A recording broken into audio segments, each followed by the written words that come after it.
What's up, YouTube? Deadpool2323 here doing another contest video. It's the Strangexblade. He goes by Strangexblade. 50 sub contest. First, I just want to say, hey man, congratulations. I want to say I was your 8th sub, if I remember correctly. I remember one of the contest videos you had to do a shout out for someone under 50 subs, and my entire sub list, everyone had over 50. So I did a search, and I came up, and you came up, and I looked. You had 7 subs, and man, I really liked what you were doing. I love your enthusiasm. So congratulations on hitting 50. I want to say you're getting close to 100. You'll probably pass me because you're doing a lot of videos. You're doing good stuff. So keep up the good work. So first, I am subbed. I'm 18, well over 18, and I will put the link in the comments. I'm not the most tech savvy guy, but I will try to figure out how to put the link in the comments. If I can't figure out how to put the link in the comments, I will definitely comment on your contest video and let you know that I did a contest. Like I said, I'm not the most tech savvy guy. Alright, rarest books. This is my rarest book. It's Deadpool Secret Wars #1. It was a blank cover variant that a very good friend of mine has a lot of sentimental meaning to me. I talked about it in the Gizmo 17 contest. Real quick, we used to play Halo years ago. I was Deadpool. My buddy was Snake Eyes. Another buddy of mine was this guy who's now a zombie. Unfortunately, he passed away, which is kind of why he was drawn as a zombie. Some people might think that's disrespectful. The guy would have absolutely loved it. He loved this kind of stuff. So. And all of our group of friends thinks it's fantastic. It's kind of a thing we do, but yeah, so he had that made for my birthday. The artist's name is AJ Morrow. Really awesome artist. I love it. It's the centerpiece of my comic wall, and it will be for years to come. And I don't know that it ever won't be the centerpiece. Getting into my rarest books. Let me go ahead and no. So I may, yeah, and my 2-year-old has decided, and I'm watching my 2-year-old right now, so trying to get this stuff in. He's decided he wants to be part of my videos, so I apologize for the background noise. This is probably my rarest actual book that's not a variant. I heard a story, so I'm going to tell the story, but forgive me if I'm wrong, because I can't find a way to verify this, so please leave comments if you know this to be true or wrong. But what I understand is half the books that were going to the West Coast were burned in a car accident. They were in the truck got in an accident, so all the books that were supposed to go to the West Coast got destroyed. So that's why this is a rare copy. I've got Dell the Rifleman. It's a pretty rare book. It's, I guess, out of the Rifleman series, it's worth a lot of money. I have no idea why. I actually got that in a collection, and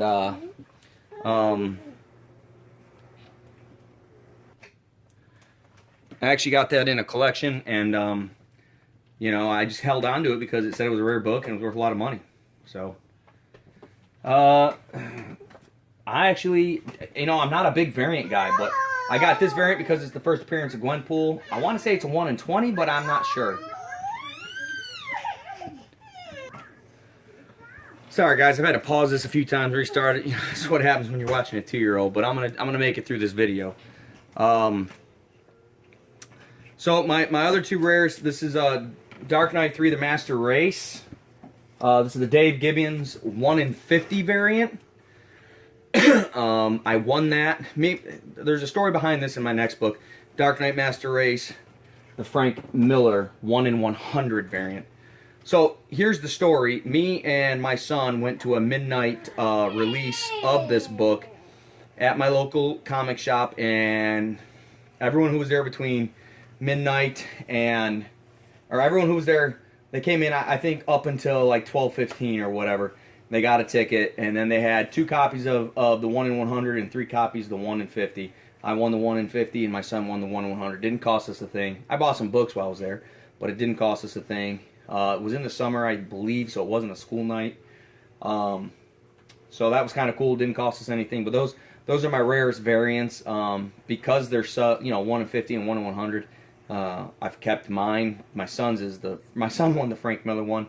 I would have kept the Frank Miller because I love Frank Miller, but I don't know, because I won it and it was kind of a cool thing with my son. I've kept them. Like I said, I'm not a big variant guy, and you guys know me. I'm really not a DC guy. All right. Next up is first comic book you ever bought. So I'm gonna give a few books for this one, and I'll explain as I go.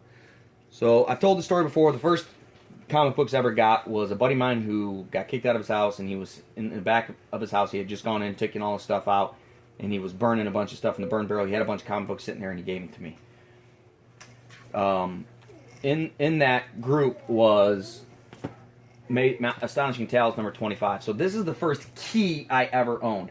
I actually sold this key at a flea market like a week or two later.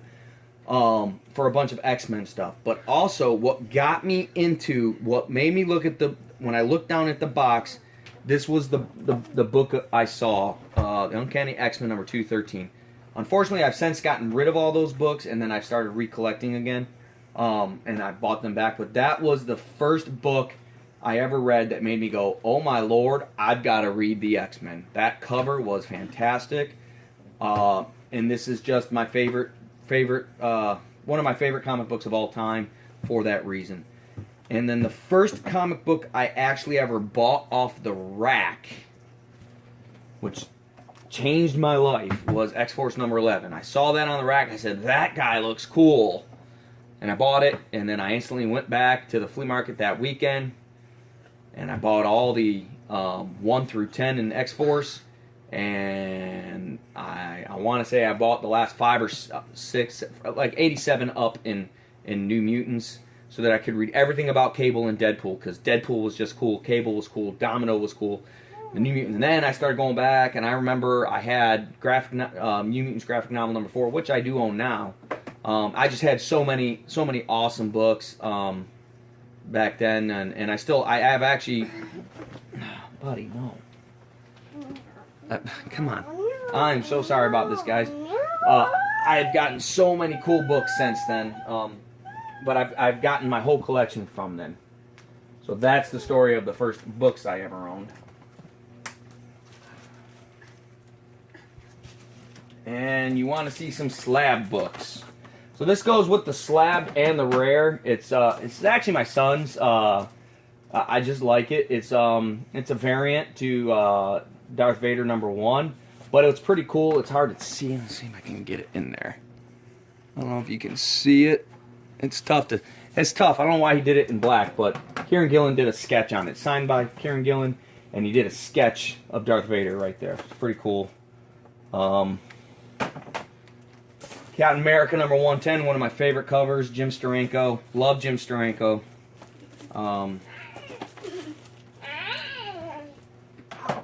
X-Men 94, huge X-Men fan. Listen, it's a 3.5, and I've had some debate over this.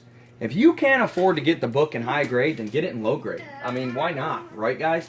I mean, why not? Getting the book is what's important. The grade is secondary, or should be. Now, some guys, they only want the mint stuff. And you know what? If you can afford that, fine. I can't afford that. I couldn't afford this book in a high grade. I bought it in a low grade. I absolutely will break that out of the slab someday and read it. I promise you I will. People will tell me I'm stupid. It's a 3.5. I don't care. I want to read the book. And I will. Might actually... Dang it. That's what happens when you have a 2-year-old. It messes with your lighting, too. I want to get a... pressed and probably regraded. I think it might come out a 4 or 4.5. So, gotta have Deadpool, right? New Mutants 98, 9.0. I bought that book raw, got it graded. Was very happy with the grade. Initially, I was up. My son thinks that's funny. So, anyways. And now he's throwing. And now he's hitting me because he's mad. No. Hey. Go get it. I got 4 of these guys. Anyways, I'm a huge Deadpool fan, obviously. So I had to show that. And then, you know, one of it's what means the most to you, and it's between these two. I like showing these two side by side. Hulk 181 and Giant Size X-Men #1. I think the best deal I ever got was Hulk 181 for $100. The most money I ever spent on a comic was Giant Size X-Men #1. When I was a kid, Giant Size X-Men...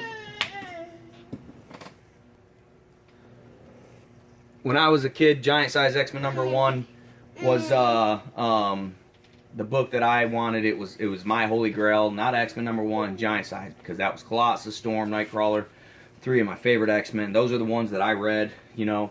Beast and Angel and Jean Grey, they were kind of secondary to those 3, and of course Wolverine was the big one. So, you know, they're both 7.0s. I freaking love these books. They're the 2 best books in my collection. In my opinion, I could get Fantastic Four #1, and I think these would still be the 2 best books in my collection. Not the 2 most valuable, but the 2 best books in my collection because they're just my 2 favorite. So that's it for me. Strangexblade, man. Keep pumping out videos. I'll keep watching, and good luck with your contest, brother. You'll be at 100 subs quicker than you think if you're not already there, and you'll be at 150 soon. And I know I just went over 100 not that long ago, and and I'll tell you, my 50 sub contest just absolutely did it for me. So, you know, I like to end my video by saying, collect what you like, don't apologize for it, and happy hunting.